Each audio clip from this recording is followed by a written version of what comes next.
यह दादी अलग अलग दुकानों पर जाकर भीख मांग रहे थे। मुझे अपने पति की दवाई के लिए पैसे चाहिए। कई लोग मदद कर रहे थे और कई लोग उसे अपमानित कर रहे थे। उसकी आवाज में कुछ ऐसा था कि मैं उसके पास जाने से खुद को रोक नहीं सकी। आप ठीक हो? मैंने धीरे से पूछा और पानी की बोतल दी। उसने कहा मुझे ऊपर से पीना नहीं आएगा। मैंने कहा आपको जैसे ठीक लगे वैसे पी लीजिए। मैंने पूछा कि आपकी मैं क्या मदद कर सकती हूँ। उसने कहा कि मुझे कम दिखता है, क्या आप मुझे ये सड़क पार करा दोगे? सड़क के अंधाधुंध ट्रैफिक के बीच मैंने उसका हाथ पकड़ा और जब हम सड़क पार कर रहे थे तब उसने अपने पति की बीमारी के बारे में बात की। मैं उसके पीछे पीछे उसके छोटे से घर तक पहुंची।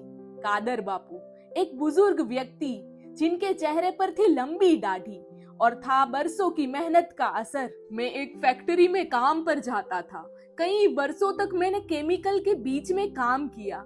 मैं अपनी जान जोखिम में डालकर घर चलाता था। इसके कारण मेरे फेफड़ों में इन्फेक्शन हो गया और इस इन्फेक्शन का असर मेरे घर की रसोई तक पहुंच गया। जैसे ये खाली जार मेरी बीमारी से संक्रमित लगती है। आज हमारे पास है एक रोटी और हम दो लोग। यह दुखद दृश्य देखकर मैं अपने साथ लाई हुई राशन किट लेकर अंदर गई।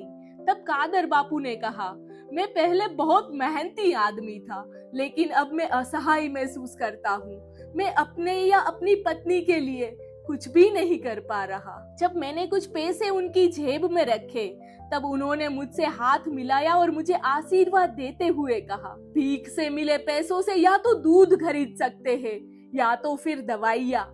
गरीबी और बीमारी, ये दोनों की जोड़ी साथ में अच्छी नहीं। जब मैं जाने लगी तब दादी ने मुझे गले लगा लिया और उनके कमजोर हाथ मेरी चारों ओर लिपट गए।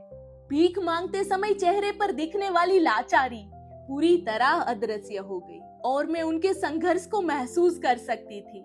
वे आंसू जो उनकी आंखों से बाहर नहीं निकल पाए, उनका असहनीय दर्द और हाँ, एक अद्वितीय साहस जिसने उनके चेहरों पर एक हल्की सी मुस्कान लाने में मदद की। गरीबी और बीमारी की जोड़ी भी कादर बापू की मुस्कान को पराजित नहीं कर पाई।